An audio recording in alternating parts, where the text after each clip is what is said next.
It's March, and that means that SEA 2025 is upon us. Welcome to Teaching Creative Writing with Ms. Ria, and today we are going to look at the interpretation and assessment of the report topics. I would have done in previous videos the interpretation of narratives as well as selection of a prompt, so definitely go and check those videos out.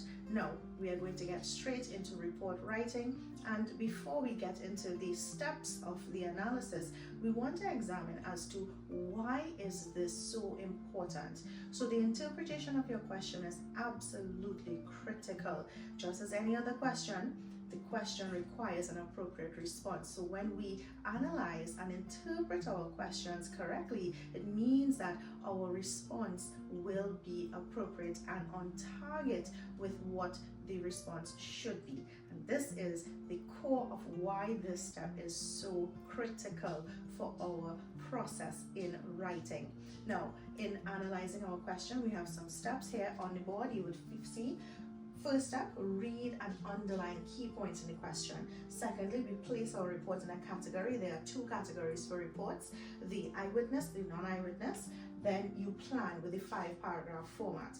Now, this 5-paragraph format would have been designed by myself as to what we can put in terms of the content for every report that I could have possibly thought of.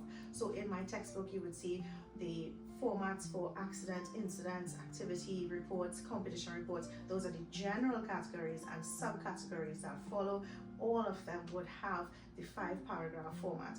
And I would also say, this is my personal preference. You can write 4 paragraphs, you can write 8 paragraphs. There is no stipulation from the SEA examining point.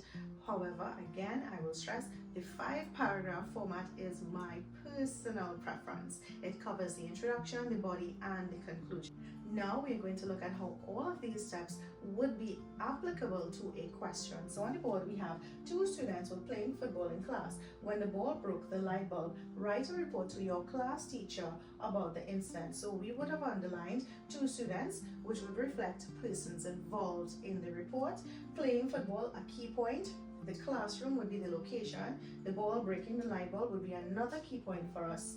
Write a report to your class teacher, that would be the audience or who we are writing to, about the incident. So the incident, breaking of the light bulb, both will tie into telling us that this is an incident report that we're writing off.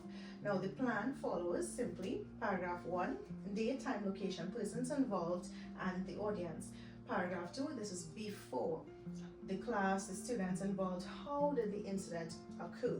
Paragraph 3, what happened next? If there was any injuries, the information is sent now to the authority figures, an investigation would be conducted. Paragraph 4, what happened next? What was done? Parents were called in.